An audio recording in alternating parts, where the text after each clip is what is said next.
What are ways that you can get your reader's attention that don't necessarily just have to do with your actual poem? Today we're going to be talking about that and the importance of trying to decide what are your own unique positions on topics so then people can decide, do you align with them, or in some ways even more importantly, do you not align with them so then they can actually distance you, because we're not aiming for everybody. So it's about trying to find your specific audience, your specific readership. Good morning, guys. Good evening. Good afternoon. Welcome to Diverses Live. We are here every week. Last week, actually, we were a little sick, but this week we're better. And we back talking about all things poetry. To join you in this process, there is me. Hello, my name is Jeff. I'm Matthias. How are you today? I am doing I am doing well. Fairly well. Did some voice acting today. Hey. So, it's about my fourth or fifth time. No, sixth or seventh time seventh time doing voice work. So You get paid, right? yeah, You're a yeah. professional. You're a professional voice You know, actor. people Put that on love the the pipes, resume, man. sir. It People, goes on the you know, resume. This is It does. So one of the things that I was thinking about is, when it comes to the voice work that I do, just really kind of the preparation that I go into when it goes to voice when I'm going into voice work. And I actually realized this because I don't really kind of carry the same kind of ritual and things like that with me when I'm like doing like poetry features and stuff like that. And it made me wonder kind of like why, because the care that I take over over the last 24 hours, like, okay, or over 24 hours or 24 to 48 hours before I have a voice work gig, the thing that I'm thinking about is like, what are some things that can affect your voice? What are some things that can affect like how you speak? And because I'm hyper focused on that, because like the job is hyper focused on just my voice, then I'm taking some special. I'm like drinking tea.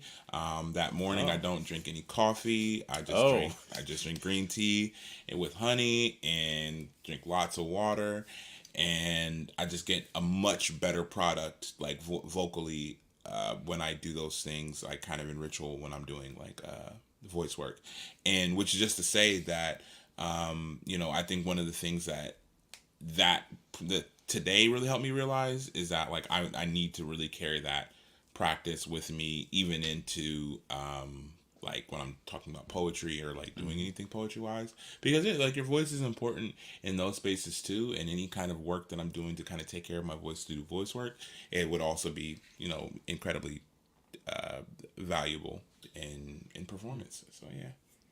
that does it. When I was at Cal, though, that was something that Vibey Francis was big on. Is like a writing ritual. Like these are the things you do before you write. Whether it's like you prepare a pot of tea or like you arrange things neatly on your desk, but having that Mm. little thing that kind of it almost like sweeping the temple, for the Yeah. muse to come, and things like that. So I can Yeah, yeah, I yeah. get the process. I'm with it. Honey makes a difference, huh? Honey does make a difference. Honey, that we have this like they're not paying us for it. We have a honey that is from the Trader Joe's, and it's just really good. It's a Texas mesquite honey or something like Oh, that. But it's like really gotcha. good stuff. Shout out to Trader Joe's. If you're like, if if if Joseph is watching this, just send us some endorsement money. It's like, hey, Or send us like support just a this. box Yeah, of honey. I don't know. this is Do yeah. one or the other. I'm not a honey fan. Not a honey fan. It's the spit of bees. Oh, This is in that. do you drink milk? I don't. I don't. Oh. That's the milk of cows. No, You not a thought you big had me, milk. but fair enough. No. I don't. Yeah. It's also really. I'm not. I've lost my sweet tooth. I found. Mm, I'm leaning into salt. that's fair. I will not die from the sugar, but I will die from You're gonna die from extremely something. high blood pressure. Also linked to my dad's side of the family. Yeah. But yes. Anyways, another thing too. I don't know if you're comfortable talking about the button. Mm, nah, yeah, I'll talk Okay. about it. Okay. I Okay. want to We to lay some thoughts out this. about Okay. that, but Okay. maybe I definitely do want to talk about it at some Okay. point. But Another time. I got some. Yeah, That's another time. That's fine. I'm trying to think of big news on my end. yeah. What's going on? Um, Not necessarily a ton of things. I had a I didn't even know Kaveh Khan was doing this. They're making an anthology um, of poems, and they took Nice. poems from the workshop, and they said, "Hey, we want this one poem from your workshop." And I was like, "Oh, I didn't Ah, know you guys had the thing." Um, yeah. Wait, so like it's a poem from your workshop or yeah, a it's poem? literally from the workshop. Yeah, That's what. So like, what they ran the workshop and then you wrote a poem in it the was like workshop? it was from yeah, it was literally Oh, from the okay, retreat. Yeah, dope, it's literally dope. from the retreat. Yeah, so That's there you go. awesome, man. Cool. So that's happening, and slowly, um, for those of you who are familiar with Marcus Aurelius, he has a book called Meditations. So I'm working on a book of craft essays, taking snippets from his meditations and applying it to poetry, starting a poetry business, poetry craft kind of thing. So like mini essays, like each essay is like a page or less, but slowly compiling those. Um, and then other poetry things in Columbus, because I know we missed you guys recently. There was a poetry festival a couple weeks ago. Yeah. Hosted by, it was Columbus's first um, Shout out to dedicated Poetry poetry Festival festival. in Columbus, Ohio. So shout out to Larry for all the work putting in for that, which was very well attended. It seemed like it was good. I know they sold out their first day, which is great. Um, and Wait, so we're missing. So you performed at the Poetry Festival, though? I did. Yeah. How was it? How was well? How was it like? What was it like performing at the Poetry Festival?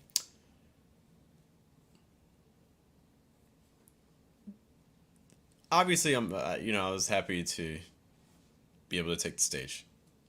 So again, thanks to Larry for allowing me to Shout out there. share space there. I think there were some logistic things that kind of happened and just some like technical ways kind of navigating the space. I think, for anyone interested in events and things like that, it's always good to kind of vet a space. The space we were in was a little bit tricky because it was very open. It was a very open space, and from a sound perspective, if you don't have the right equipment in there, it's going to be really tricky because there's nothing for the sound to bounce off of. And so Yeah. it's just like shouting into like a super wide room, and it's just no one's gonna be able to hear you. So we had to, fortunately, I was able to pull Larry aside kind of like halfway through. I feel bad for what's went beforehand. I was like, hey, like this, maybe if we tweak some of the speaker stuff, and he made some adjustments, and that helped a lot. But I mean, anytime you do an event, and especially like the first time you run an event like this, there's always going to be things. There's always you're always taking notes like, oh, that was great. Oh, that was change it next time. Thanks. Yeah, and it's like because the task of doing something like that is like no small feat, right? Like you're getting product together, you're getting people together, you're getting vendors together. You're scheduling things. You're doing so. It's like it's almost like there's always gonna be something that maybe you could improve that you're like. But I think like ultimately like one of the things that we owe. I think we as a culture we have this thing where it's like and I'm not saying this with you. I'm just saying like in general, like this is the reason why it's good for artists to not be so hard on yourself, because just like you were saying, it's like there's always going to be like those small things to kind of work on and tweak. But it's like how many people get to the point where they have the dedicated facility, have the vendors, have multiple people coming through, have like a sold out sold out days, have multiple really really well known and well respected poets coming out. They're paid. Right. So it's like there's a ton of things that are happening in that space that are like almost impossible, right? For like from point A. Yeah. And so the fact that it went off the way that it did, and you got a fairly good reception, means that okay, you're pretty much there. It's just that now they know like next year, hey, speakers and do some small stuff like that. Yeah, I mean, if it's that's why I often tell like my students or like teachers, like people getting started and like ed is like, if your first class teaching is your best class ever, like that's a problem. Like it's if your first time doing an event like this is your best event ever, then that's not a good sign. Yeah. we were talking about, actually, I guess I was talking about it with you too, but I was talking about it with Ajane, because we were talking about the poetry video that we did for the Where Black Girls Go video, and like literally after we did that shoot, and to date, ironically enough, that's the most expensive one that I've ever done. But it's so funny because after that was done, pretty much I could replicate that for very little, like a small Yeah. portion of the cost that it took to kind of do it. And then I'm just like kind of thinking about like how that like learning from that entire thing really made the rest of the videos that I do like that much easier. So Yeah, you yeah, really, in some ways, your very first thing, you shouldn't even, like, obviously you want to be as good as possible, but you kind of just want to run it just to get an idea what the systems are that you need, and it's then not be just like, parents. pretty much, very Tell much this trial kid, and error. you're just I carry a we're, notebook we're around. getting It's this just like thing right.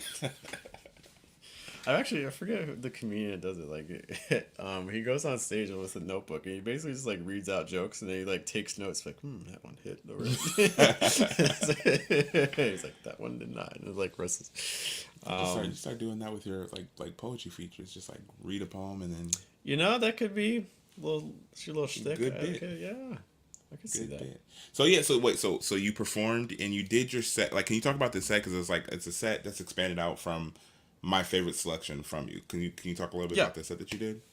Yeah. Thanks for asking. So it's so I originally have a poem that was published in Heavy Feather a while ago. Heavy Feather Journal or Review.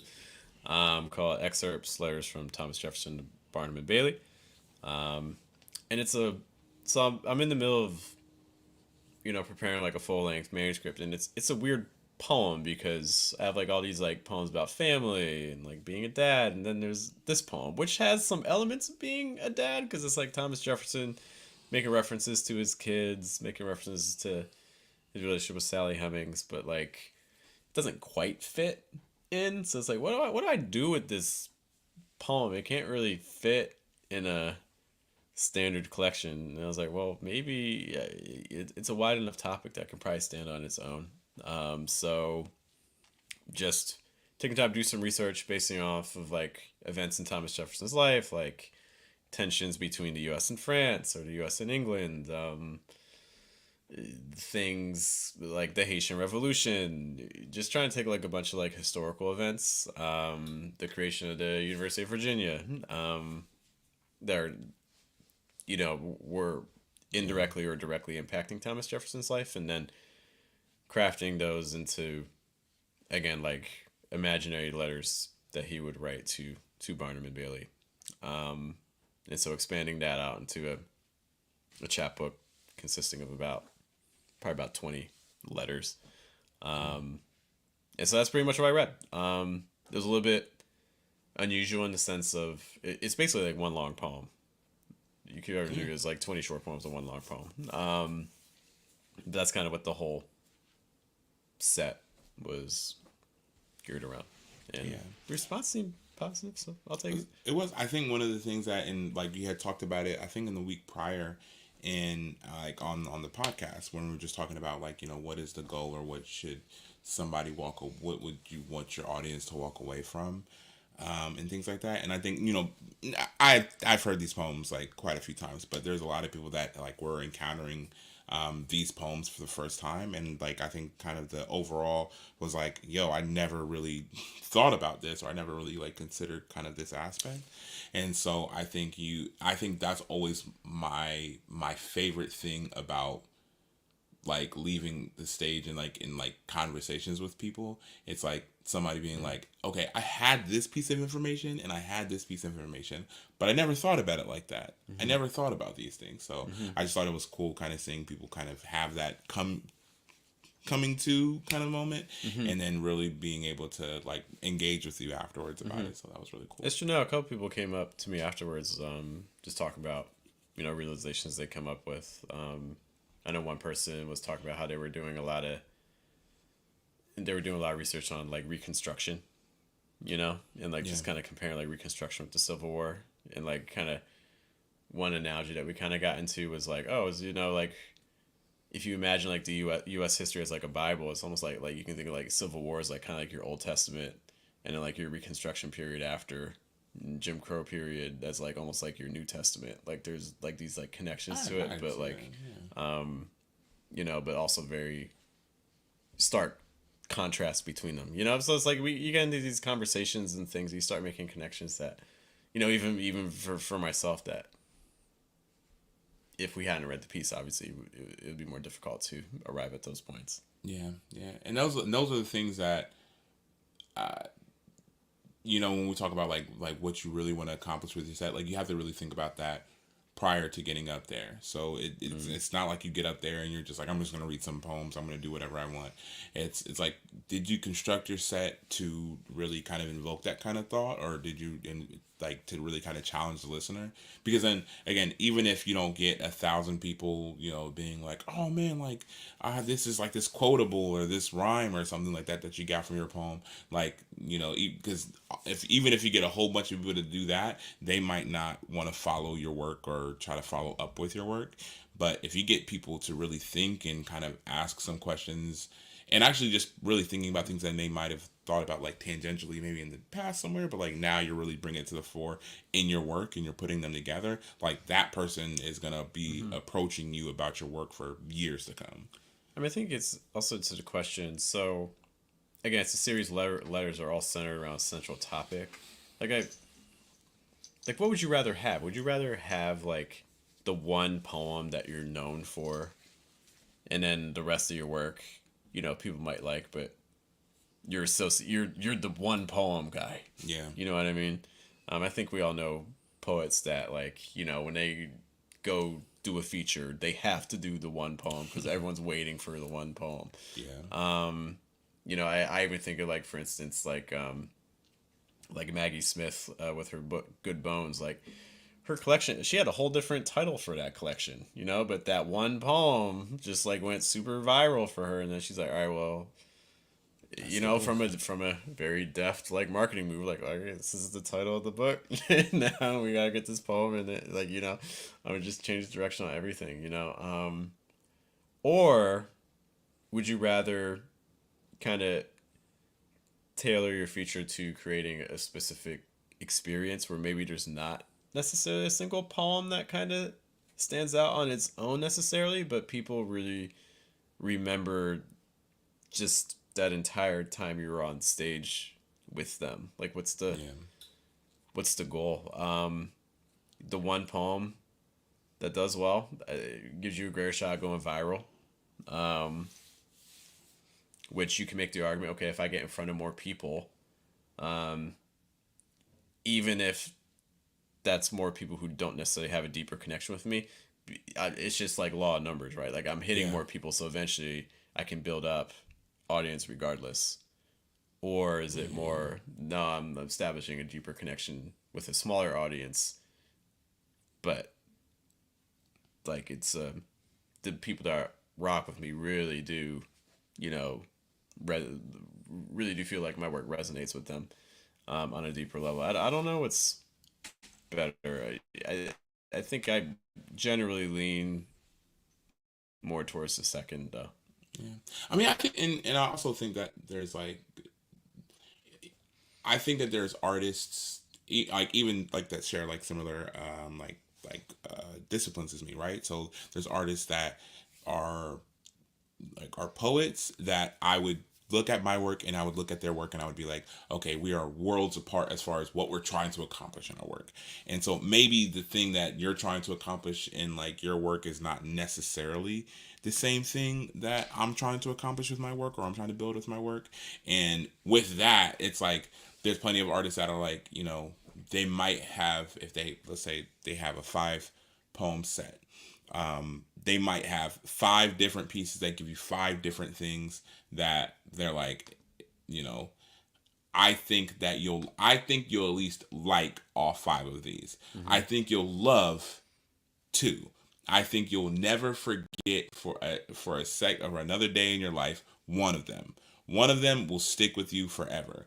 And if Yeah.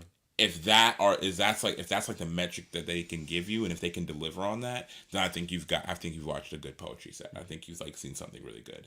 And I think that's like, you don't know what that poem is going to be for certain people, right? There's plenty of poems that people perform. I've seen like friends of mine that are like, I'm just trying this poem out. I want to see kind of what it does. And then it just turns out to be like, they're like almost like marquee poem. It's like, oh, like everybody just loves what that poem does to them for whatever the reason is.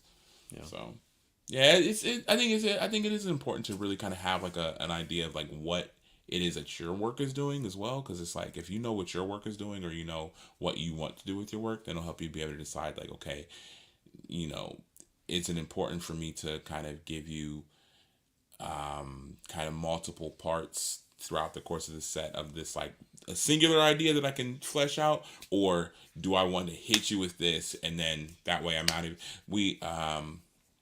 there was a poet during Rhapsody and Refrain, and during his set, I just remember and I just remember it was so interesting because every poem was a different, like, it was like a different almost like world that he's taking us into, and then we're exiting out, and he's like, okay, we're next.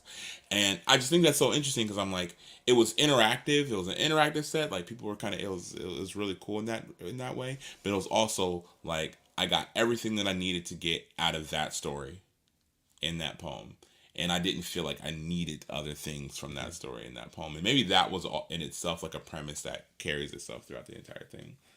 But yeah. Also, it helped me.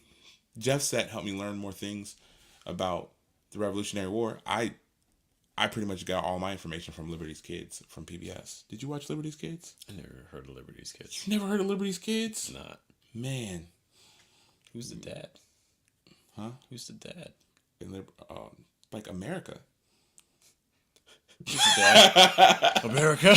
America's the father. Like, I don't know. All right. Wow. It was good. When I was a kid, it was really good. It's not like, thinking back on it, it's like, yeah, they were kind of shining up some of America's identity. But you know what? Yeah, it's complicated. It's all good. Liberty's Kids, and then Cyber Chase. And then Clifford, the Big Red Dog. Good programming. PBS, if you're watching this, then like, I know you're programming. I know what you guys do. Or did. I don't know if they still do that. That's good. Yeah, I don't know if Liberty's Kids are making the rounds anymore. Cyber Chase should be, for sure. That was great television. So, to kind of lead into our central topic, which I think blends in nicely. So we talked a lot about kind of the poems themselves and the crafting experience that you want your readers to leave with. I think we can also start to really determine who our readers are going to be even before they interact directly with our work. Yeah. I think things like, we have reputations that go beyond us, things that we're known for, and things also that I think, we stand against. It's not just about like the things that like, oh, like I like this, I like this, I like this, but I think it's also important to start thinking about what are some things about writing that you're against, or what are some positions that you have that you're like, you know what, no, I'm not for this, because I think a lot of times again we get really obsessed with just poem. By the way, see, I mentioned you good programming, man. But there's so much other positions that we can really be thinking about, and I think the more we can think outside of our own individual writing and more to some more general concepts, like, what are some craft, just in general, what are some positions that you have with regards to writing? What's a craft point you have that other writers might disagree with? What's a craft point you have that maybe even some of your writing teachers don't agree with? I think that's actually one of the things that can be kind of dangerous with even like MFA programs or working through like philanthropy and like academia and like nonprofit and stuff, is that I don't know how much it's always pushing you to kind of challenge the norms as much as it adhere to, you know, your professors or the people above you to be like, oh, well, this one, you know, this poet said this, or this poet said this, or this poet, you know, or like, we're Mm-hmm. going to read this craft essay because, you know, this is going to teach us about right versus, you know, the MFA program that's like, hey, by the time you finish our program, you need to write 3 or 5 original craft essays, you know, with proof to Yeah. start developing your own kind of writing position and things like that. Um, like, I think we need to start being able to be like, I myself as a writer, I view this as being essential. I view this as being detrimental to the art. Yeah. You know, I think about like and kind of pulling it like kind of outside of poetry, just like when you think about if you're talking about like products, like product like companies, like they have like a brand identity, and that allows them to really be able to market out or kind of create their product and or not even I mean in a way kind of create the product. So if you're talking about like something expanding out of your product, you have to check back in with your like ethic, right? You have to check back in like, is this something that I believe in? Is this Yeah. something that Mm-hmm. we do? And like if you operate kind of linearly from there, then you should be it should make it should reduce like decision fatigue, right? Mm-hmm. So like you're not having to process like, man, do I do this or do I do this or do I this? Because it's like these decisions are things that you Yeah. already made, but it's like those are things that you already really are really intentional about before anything ever starts. Mm-hmm. So funny. So on the filmmaking tip, I was invited to come out and not even necessarily participate, but just kind of help out as far as like advisor or something and things like that for a short film last week. And I went out to this really dope gallery and they were shooting this short film. And like one of the things that I realized, I was like, okay, well, the things that are happening here, like the interactions that are happening between cast and crew, between like cast and director, between director and main character and all that other stuff, like these are all things that if any of these parties were just like before we even work on this project, this is what I think. This is how I believe. This is how I move. This is how I create like my work. And if if not everybody is on the same page as that, like if not on that same page, or at the very least if we can't come to it, because even if you don't like, I don't I'm not a person that doesn't believe in like negotiating or doesn't believe in like coming to some kind of medium, but like you come to those mediums before you start, right? Like you're like, let's come to these agreements before like we start getting the ball rolling. Because again, just like we're talking about, like if you're like trying to do the work and again you're fatigued or you're even like halted by, okay, do I think this? Do I think this is a good idea? Do I think this is a good suggestion? Then things can kind of fall apart. And so like just like when it comes to like how you write or like the direction that you write, maybe it's like, you know, like what you're it kind of goes into like what you're putting into work. It might contribute to what you would add into a collection. It might contribute to, you know, where or what circumstances that you'll perform. Like there's so many things that, you know, some really deep work and deep thinking and lining out ahead of time will really assist with. Yeah. I mean, I think an immediate first step you can take is just think about what's a poetry event you wouldn't read at? Who would you say no to? Like Mm. in your own city, if someone from your city that you know asked you to perform at an event, who is someone in your city that you would say no to? Because even just that can start, I think, giving you an idea of what your position is. You know, I think I'll tie it to, like, for instance, my teaching. So one thing I do, so my teaching business is I teach pronunciation, and the way pronunciation often works is a lot of people are really focused on like, oh, well, you put your tongue here, you do this with your mouth and things like that. And that's kind of, if we kind of do a parallel with kind of just academia and poetry, that's how I taught for a while, because that's how we were taught. You know, it's like, okay, well, this is how pronunciation is taught, so I'm gonna just follow those best practices and carry them on. But the Yeah. but the more I was doing it, the more I was like, the results I'm getting with students, I'm not satisfied with. They're having, they're doing all the things technically correct, but I'm not happy with the quality of the sound. So that means that, what do you do then? Well, then you have to start conducting your own research, start kind of doing your own case studies, start doing your own experimentations, and start trying to find your own unique viewpoints. And that's ultimately led to, I created my own like pronunciation textbook, having a program that's dedicated to other aspects of pronunciation that aren't so heavily focused on the mouth position stuff. I think the same thing is necessary for writing is, you know, it's helpful to understand what the common methodology is. It's helpful for me from a Yeah. pronunciation standpoint to understand how the mouth works and what the tongue's doing, what the lips are doing. But then once you have that understanding, at some point, I think we gotta kind of be like, what's my own unique fingerprint that I can leave on this, that Mm. hasn't been brought up before, Yeah. you know?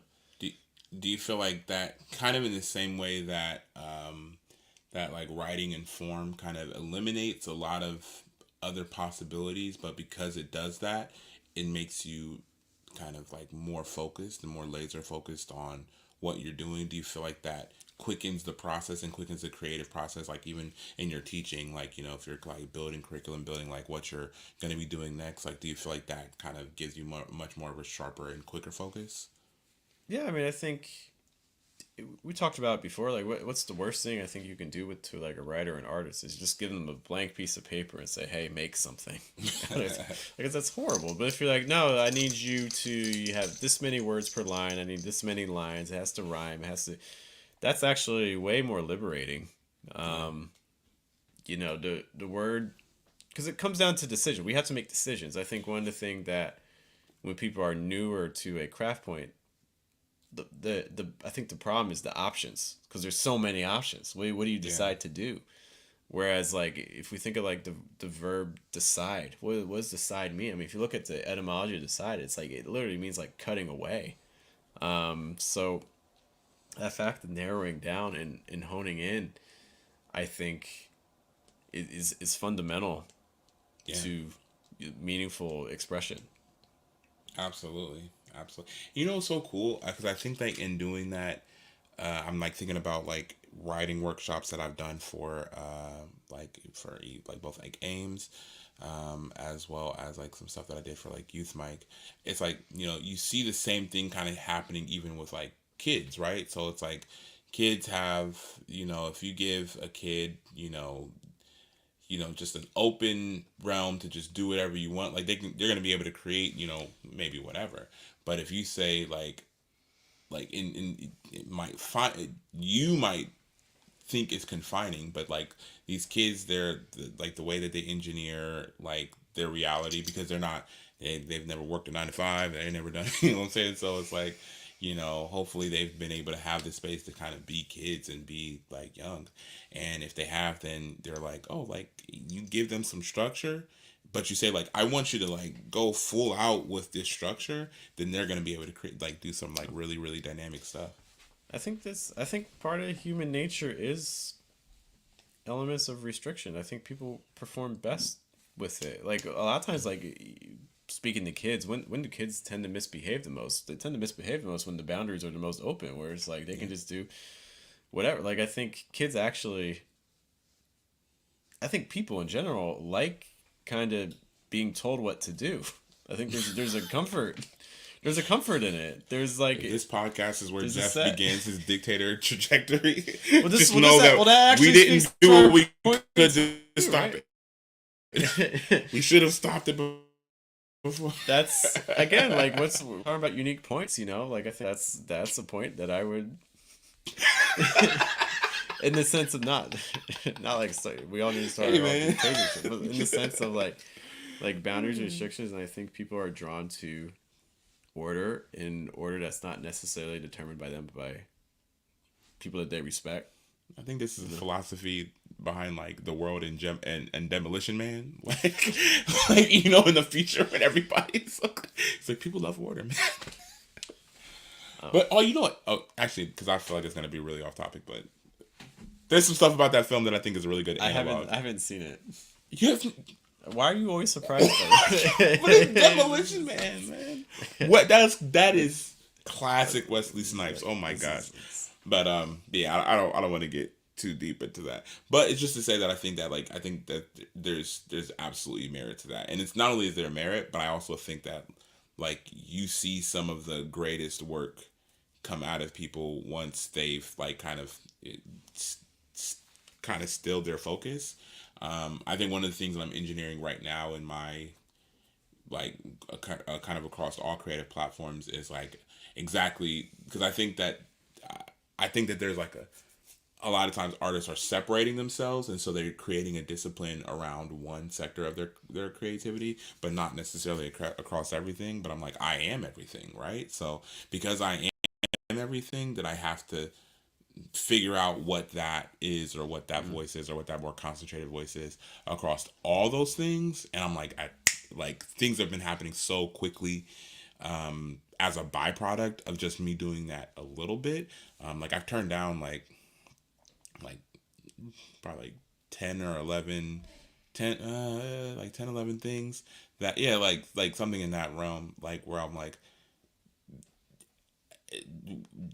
actually I was actually just talking to one of the like the rappers at the last event that I did, and I was like, you know, get used to, or like one of the things I was telling them, I was just like, hey, one of the things that you should try to do in the future, as opposed to if somebody pitches something to you, a lot of times as artists, we're just clicking with other artists, so we're like, yeah, let's do it, and you agree to it before you sat down and fleshed things out and really understood everything that would be involved. And that's an easy way to get yourself like kind of locked into something that you're like, man, this is more of a headache than it's worth. And it also makes you like miss out on opportunities that are more in line with kind of your goals and what your beliefs are. And so I'm like, yeah, really put into practice like somebody pitching something to you. Like, man, as one of my favorite things is somebody pitching something to me, they're like one of the people that I was recently like, you know, just kind of met and in community with, they were like, you know, I have this podcast idea and I want to do this podcast, and like I like, you know, it'd be really cool if you like did this, like not me doing the podcast, but me like producing the podcast. And I was like, let's have the meeting. Like we should like let's sit down and really iron out. Like, you know, I can set aside a 30-minute meeting, and that 30-minute meeting could alleviate 40 hours worth of headache in the future. Right. You know what I mean? Like you might in that 30-minute meeting find out this is not a good fit. But because a lot of people aren't doing the meeting, they're just super excited and they're like they just want to do projects. It's like, yeah, you're taking things up on your plate that, you know, you don't really have room for. It's almost like Thanksgiving, and sometime you're going down the line and you're putting stuff on your plate and you're thinking like, hey, I do want all this other stuff, and you put a piece of salmon on your plate and you're thinking to yourself, this salmon's gonna go great. But then you get back to your table and you realize Ponderosa has terrible salmon. Like, why would I do that to myself? But now it's already on your plate. I went to Ponderosa recently, so I don't know if that helps. Not for Thanksgiving. Not for things. Don't you know? Just get things that you know that you're gonna like. You got salmon because you thought to yourself, man, salmon's good, right? But like, does it even go with anything else on your plate? No, it doesn't. I want to go back. This is It's hitting home. yeah. I think yes is a lot more work than no. But I get much more. it's so much more work. Like, and it's you know, your time is your most valuable resource. It's actually 100% more work. This is like when I get like new students, like I do everything I can to like turn them down, because it's like if I accept you, it's like it's more work for me. I gotta like, and I know everyone thinks like the purpose of like business and approach to business is like money, and it's like no, like that's not, it's a service thing. Like it's, if I'm trying to like help people, I'm solving a pain point for people, and every time I say yes to a new person, that's like I have to now dedicate myself to making sure I do that for them. You know, and the more people I say yes to for that, there's a limit to this. Yeah. Before the quality of what I can give isn't the same, unless I like duplicate myself or start hiring stuff out. Yeah. And that's like another thing too, because I think that it is very important for you as an artist, really for you as a human being, right? But like, I'm just speaking as like as the artist that has to remind myself of this a lot. Like you have a predictable amount of time in your day, and you have a predictable amount of days in your week and a predictable amount of weeks in the year and all that other stuff. And so if you just really just think about like somebody, as soon as somebody says, hey, I think you should do this, like this would be good for you to do, and as soon as you say yes, you have decreased the amount of free time, maybe at least, if not amount of time that you are working on other things. That's literally what I tell students. Like, I always get nervous. Like, students come to me, and they're like, adjust this to your needs. So, like, you can approach this as like an artist who wants to collaborate on a project. Okay. They're like, hey, I want to do this project. Okay. How much time?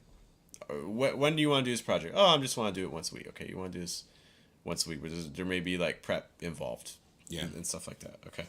How much time are you doing towards this project right now? Nothing. Okay, this is the problem. The problem is that right now your schedule is already full, because it's not like we're just magically adding 2 hours to do this. No, you already do something at that time you're saying yes to. Yeah. Right? It's like if you're like, I want to do this project. Let's do this podcast. We're going to meet once a week for like an hour and a half, 2 hours. Okay. On a Tuesday, like 9:45. Okay. But the problem is that your Tuesday at 9:45, you're already doing something. Yeah. It's not like we're just adding a block of time. You already got something then. So why should I want to, first of all, believe you that right now you're not doing any work towards it? So you're just starting this new thing out of nowhere. Why should I believe that you're just going to magically get this extra hour, 2 hours of your day? What are we losing? Like, where is this coming from? Like, what, Yeah. And then like, how long are you going to be able to keep this up for?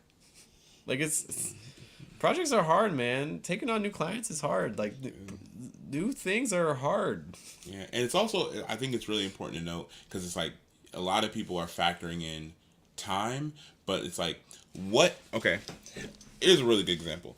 I was going to start this, I had gotten proposition to do like an open mic, to like run an open mic, and it was so interesting because I'm like, in real time, like if you ask the version of me that was 5 years ago, you say, hey, here's an open mic, like, do you want to run it?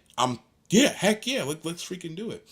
And that's me being excited for the prospect of running an open mic. That's not me being excited for, creating flyers. That's not me being excited for promoting, for that's not, that's just me being excited about being at an open mic and running it and hosting it. And like, if you sit there and you really just think about all the things that go into it, now you're like, oh, wait a minute, like, I'm not as prepared, and especially because of like, I have work now that I'm passionate about, that I'm eagerly pushing myself into, that I'm like, okay, if I'm running an open mic, does that mean that I have not, okay, here's a really good example. I'm running an open mic. When I'm at that open mic, I'm actively taking myself away from another space that I could be activated for the thing that I'm passionate about. So there's just that window of time. Like, I can't be in two places at once. But now it's like, if I'm running an open mic, the logistical end of running an open mic, that also takes time. So do I take time away from editing, from shooting, from screenwriting, all these other things that I would have to like do. And it's just like, there's so many, again, there's really great things about doing some of that stuff, but it's like you yourself have to be mentally and physically aware of everything that goes into your yes. Because as soon as you really put that together, it's like, oh, like maybe I don't have the time or attention. So I want to tie it more directly to like kind of our topic tonight. It's like once you kind of like start just thinking about that and the types of projects that you feel like you would take on versus the types of projects you won't take on, I think it would be helpful to kind of just, I mean, even ideally be writing it down, but at least taking like kind of like mental stock of it, because I think that starts to piece together. Again, what we're talking about is like trying to decide what are the unique positions that you're going for, you know, because maybe in the case of an open mic, maybe there's a specific aspect to the open mic. So, for instance, for our open mic, what's our specific aspect? We're not a normal open mic. I'm big on the production aspect. What do? I limit it. We don't allow a ton of readers. You know, it's like an hour show for an open mic. That's super short. Um, what are we doing? We're getting, you know, professional quality recordings of all our readers with multiple camera angles and stuff like that, which again is not something in the city that a lot of shows are doing. And if they are doing it, they're also not doing it with the same level of equipment that we're using, you know? Yeah. So that's something that I'm trying to really convey to people. I'm trying to say like, hey, poets, what is something that diverse is really pro? What's the thing that we're really working towards? What are the associations, the unique associations I want people to build with us? I want people to have the unique association with us that like, oh, like diverse is about kind of like that professional uh, approach to handling your writing from a craft perspective, but then also from craft perspective, also professional perspective. You know, another thing that Yeah. we do too, you know, we switched. You know, we have a weekly workshop that we put before the open mic. A lot of times, the people who attend the workshop also read at the open mic. So it's like we're trying to just beat into people that like, oh, like there's like craft, professional. We're taking work seriously aspects. You know, if you're just someone that's just like writing your poems, you never read poems, you're just kind of just writing stuff. You know, you can come through, you can read your stuff, but to get the most benefit out of what we're doing, you're not gonna get it. You know, Yeah. like if you're not already thinking about like website, portfolio, social media stuff, submissions, like what are you gonna do when you come to the open mic and you get a recording of yourself performing? What are you gonna do with it? This is gonna sit on your hard drive. You know what I mean? Like Yeah. it's just you're just not you're not the target.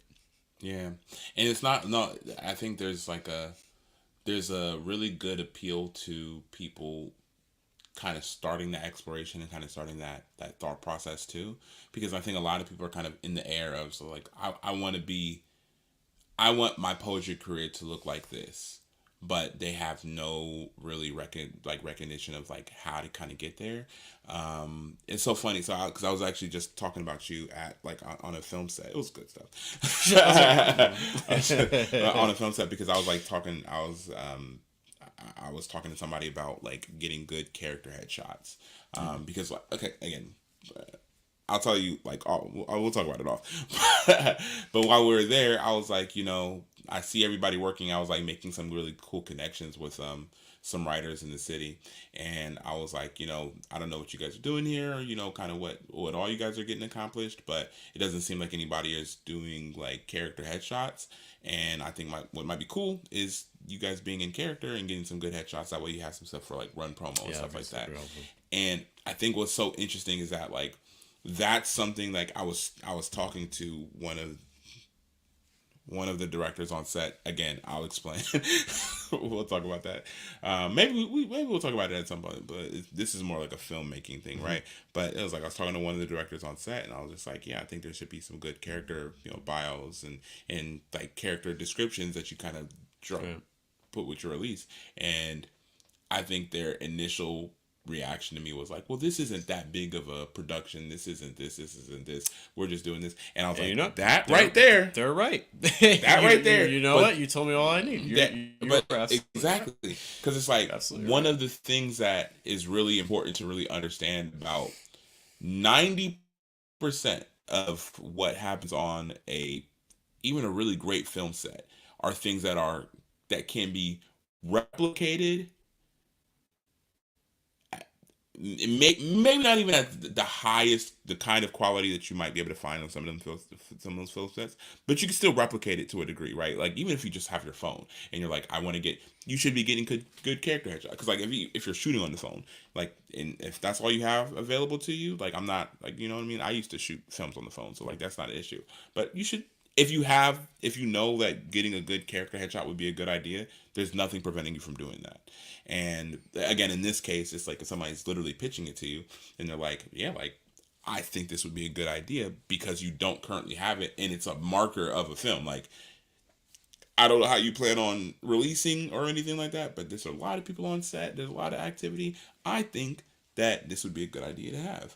And if you think about your work, or if you think about your career as a writer, and the mentality that you have is, oh, well, I'm not that big, so I don't need to have headshots. I'm not that big, I don't need to have video. I'm You're not right. that big. I'm just like, you know what? But not only that, but like that's what you can expect out of it. Because like, at what point are you big enough to where somebody offering you a free service to take advantage of, to get, like, at what point are you big enough for that? Like, if you know what I'm saying, if somebody's saying like, hey, this is a really good idea to have as a writer, like have a website, have this, and even if you don't have all this, like if you have headshots, that's a start. You can get headshots pretty quick, and as soon as you start, you really start making those decisions for the betterment of your career and for the betterment of like your trajectory. And so if you just, the sooner you start making those decisions, the sooner your quality is going to be able to improve. I think just use like Diverses as an example for this argument about trying to decide what are you for, what are you against. Because a lot of times the against thing is just as powerful, if not even more powerful. Like it's such a important tool, like even like in relationship dynamics between people, like you take two people together and you have them discuss things that they like, and then you take another group of people, two people, and you ask them to discuss things that they both hate.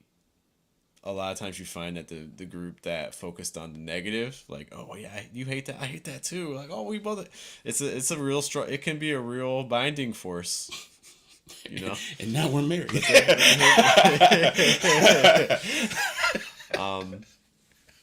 You know, because it's like a movie about that. This is that I'm now. I gotta make it. Is that okay. Demolition Man? No, you know, Seth Godin, who's a marketing guy who, like, just a personal marketer I really do respect. You know, talks about, you know, what is it about? So, you know, it's about creating your own like tribes, creating your group of people, like people like us do things like this.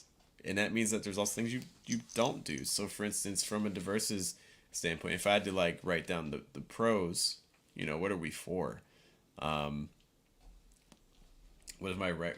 You know, even from a writing perspective, what are some things that we're for? I mean, we're for poets that are taking their work seriously. So if you're just like the weekend, like, oh, like writing random like love poems that you're not going to do anything with, no.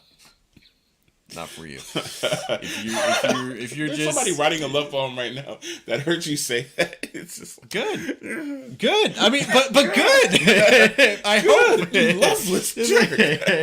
Yeah, but yeah. I hope. I know, honestly, I hope there is someone like that out there. You know, if you're like, you know, I don't see myself writing, you know, 2 years from now. Oh yeah. Not for you. If you're like, you know, I write but I don't read. Cool, not for you. You know, if you're type person who's like, my poems are like hardcore abstract, pure lyric, no narrative. It's not me. You know, if you're like, I don't use like nature image. It's not me. You know, like, it's like writing down the things. What are you for? What are you against? Like, the more you have this clear cut. And the more, because the more like you can start to visualize that and have a list like, okay, I am for this. No, actually, no, I don't like this. I don't do this. The more you can lean into it. Yeah. Because if you don't think about this stuff, then your energy has no focus. Yeah. You know, it's not quite related, but it's kind of related. Like I was listening to this discussion, and they were talking about, you know, when your life is in balance, it's not focused. And then when your life is focused, it's not in balance. And it's like that there's really a lot to that, which cuz it's like cuz if you are really balanced, like what's the direction you're going in? You know? Like everything's kind of getting equal treatment, whereas like if you're like honing in like, you know, no, this is my I'm really going in on the art, or I'm really going in on my career, or I'm really going in on my family, you know? Those other areas aren't going to get that attention. Yeah. And I think we go through seasons. You know, there's times, and it's okay to change. Like it's okay to be like, you know what, at this point in my life, I need balance. You know, or at this moment in my life, I need to focus on my career. Or you know what, I've been neglecting my family, so now my family's gonna be my focus. You know, I think we're constantly shifting, and I think also as we're thinking about the things that we take positions on, be like, I'm pro this, I'm anti this, I do this, I don't do this. It's okay to it's okay for those things to change later, because I think one of the things that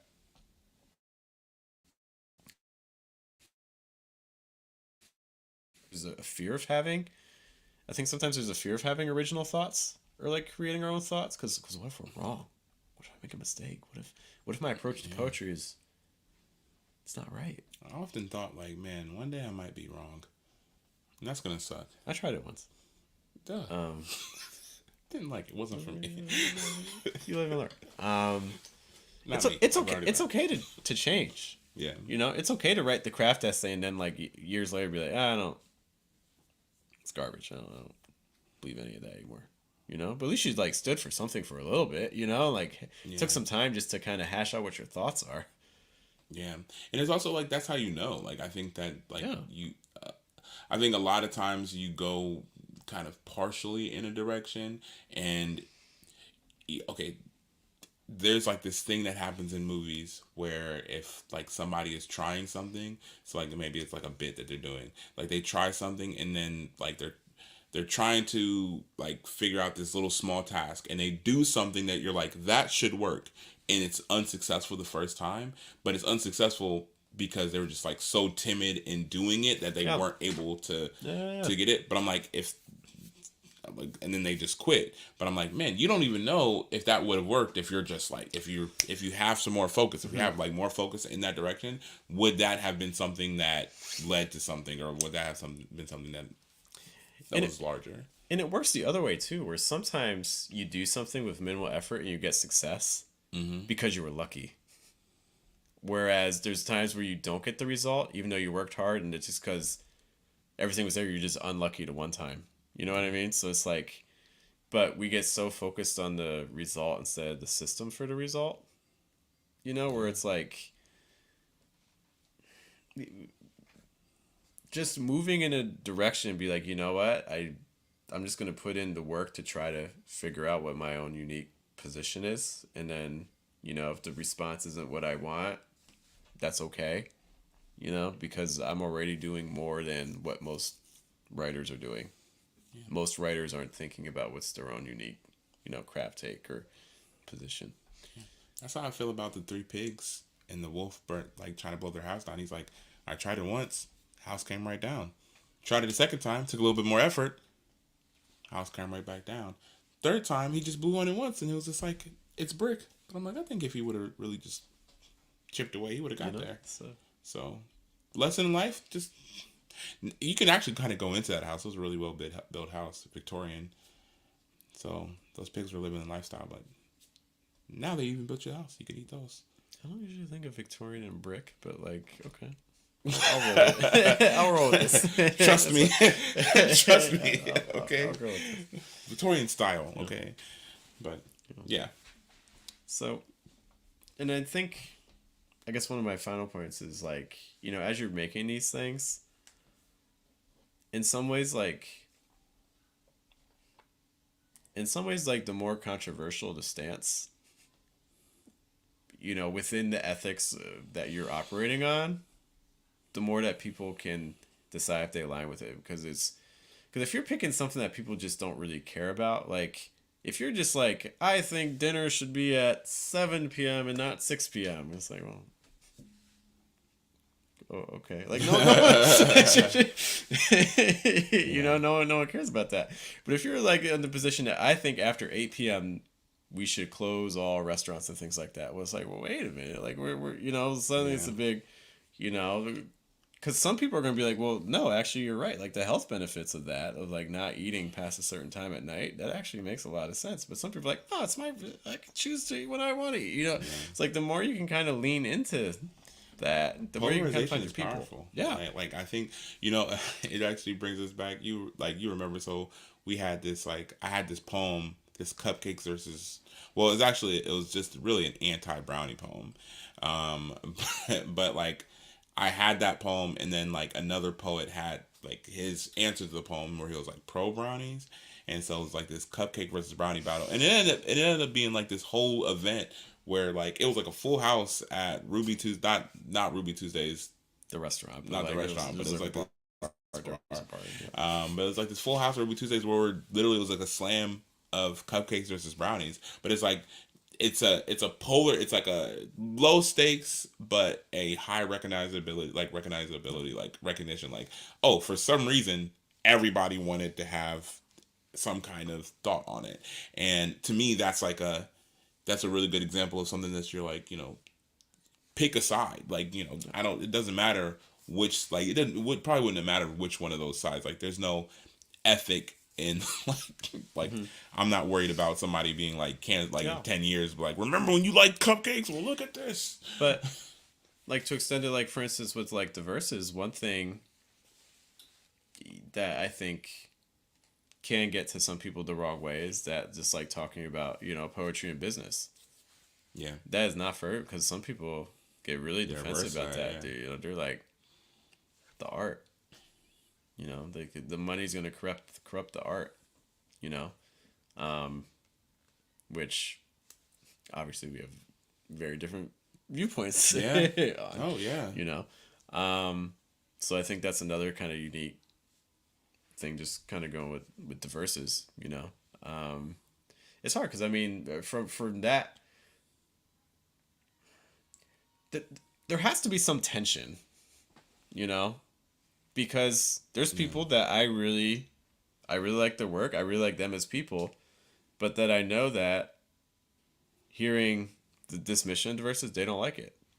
Yeah. And that's unfortunate, but that's also not going to stop me. Just as I don't want to stop them from their viewpoint, because I think the more that there can be that sort of tension, the more it can propel. Like, it's like, I forget. Like there's an analogy like the rubber band. Like, you can't make a rubber band move if you don't. You gotta like, add some tension and energy to it. Otherwise, it's not gonna do anything. Yeah. I feel like I've used this quote. I probably overused this quote on this podcast, but it's a very good quote. In Kanye West song, he says, "Everybody feels a way about Ye, but at least you feel something." And like that's like, when you bring up your mission, like, it shouldn't just be kind of a dinner at 6 or 7. Like, I'm kind of neutral on that. Like, you should be hot or cold on that. You should be, wait a minute, no, like, I like that. Yeah, like, you should be like, hey, absolutely, like, absolutely, let's make this a business, let's do this. Or you might be on the other side of it. Like, more people are either this or this on it, and I think that creates a lot more conversation, a lot more opportunities to be able to really explain and go deep into your mission.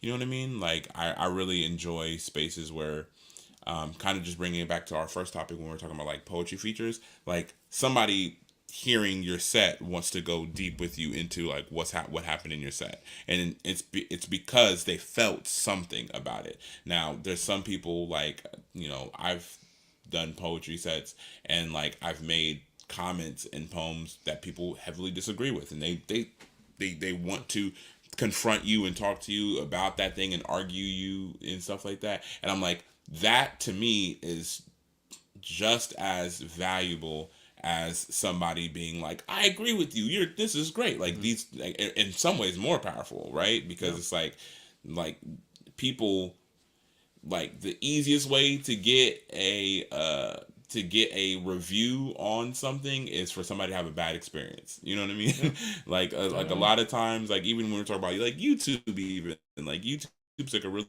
good space where it's like if somebody there's people that will hate watch your content because they're like, oh, I just this that is the person that'll type out the long Yeah. thing and they'll argue people back and forth and they'll do the whole nine. And like and those people they're contributing in energy that you can move off Yeah. of. Whereas a lot of people it's like if they just love you and they're like, oh that was great, like they might watch 10 of your videos without saying anything.